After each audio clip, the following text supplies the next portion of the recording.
Sheet కూడా కేసుల్లో charge sheet వేశారు.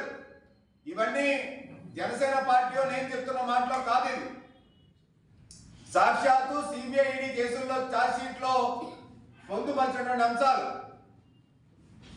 మరి చంద్రబాబు నాయుడు గారి కేసులో ఛార్జ్ షీట్ వేశారు అమర్ గారు. మీకు ఆ మాత్రం చట్టం గురించి తెలీదా?